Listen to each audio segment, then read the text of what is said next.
suis dans la joie d'être ici. Et c'est un privilège de dire ce que Jésus a fait dans une vie. Moi, j'ai connu l'évangile très jeune. Mon père et ma mère m'apportaient quand j'étais tout petit, j'avais 3-4 ans. À l'époque, c'était quand Dagaï avait fait le réveil à Tarascon, à Beaucaire. Et mes parents m'amenaient, même petit, et cela me faisait du bien dans mon cœur.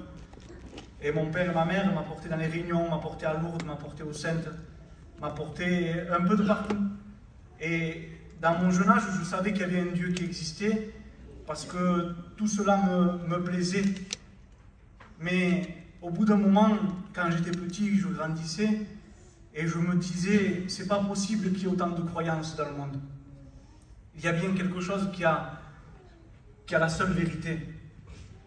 Et c'est pas pour cela que mon père et ma mère allaient au Seigneur, se donner au Seigneur.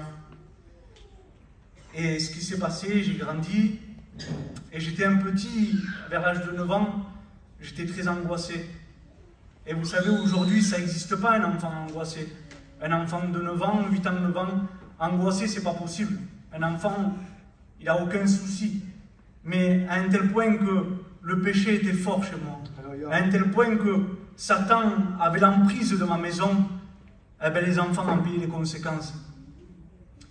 Et ce qui s'est passé à l'âge de 11 ans, je vais dans une réunion, un frère m'amène dans une réunion, et vous savez, vous avez un très beau local, mais le local ne compte pas aux yeux de Dieu, c'est que sa présence soit là au milieu de nous.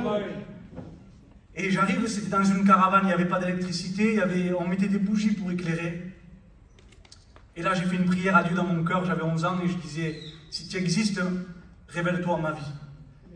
Et j'ai été bouleversé sur ma chaise, j'ai été baptisé du Saint-Esprit à l'âge de 11 ans, et là, j'ai connu que c'était l'évangile, la vérité. J'ai senti ce bonheur dans mon cœur que je ne connaissais pas dans Lourdes ni les Saintes, mais je l'ai senti dans l'évangile. Et j'ai continué jusqu'à l'âge de mes 13-14 ans à suivre le Seigneur. Et j'ai fait un choix qui a été un tournant dans ma vie, le plus mauvais choix que j'ai fait de ma vie. C'est de vouloir faire comme mes copains, vouloir connaître ce monde. Qu'est-ce qui s'est passé à l'âge de mes 15 ans? Vous savez, je fais un point sur ça. Dans ce monde, il n'y a pas de cousins ou de copains qui aiment réellement. Parce que moi, j'avais 15 ans ce soir-là dans cette voiture. Et mon copain, soi-disant copain, il avait 4-5 ans de plus que moi. Et il m'a proposé de la cocaïne dans cette voiture. Et quelqu'un qui propose de la cocaïne à côté d'un copain ou d'un cousin, excusez-moi, mais c'est pas de l'amour.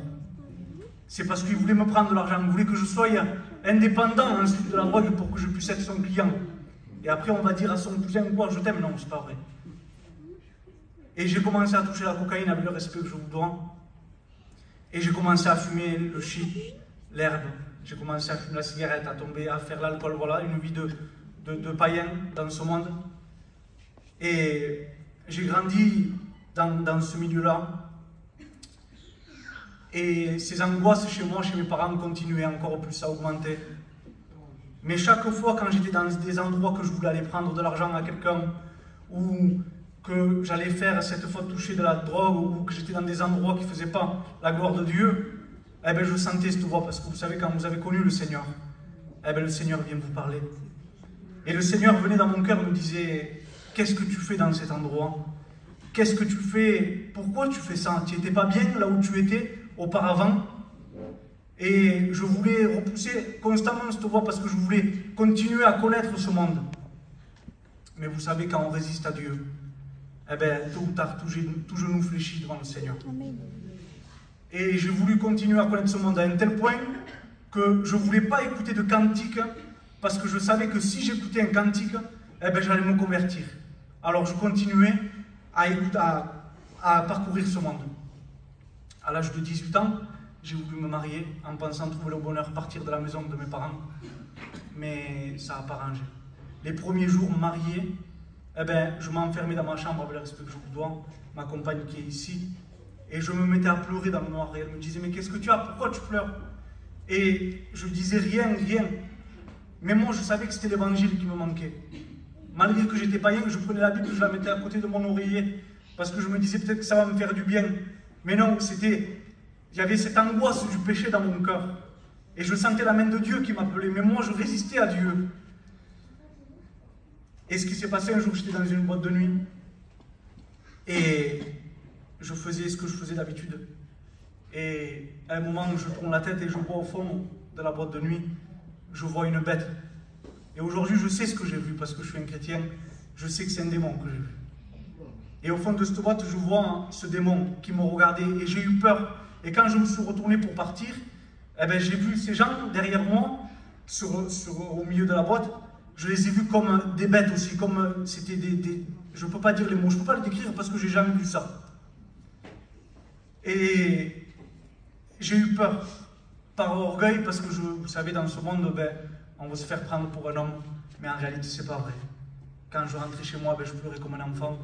Je me cachais dans ma voiture pour pleurer.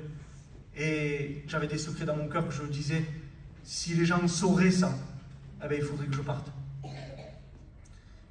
Et ce qui s'est passé, vous savez, quand on n'est pas bien, quand on est malheureux, on ne parle pas.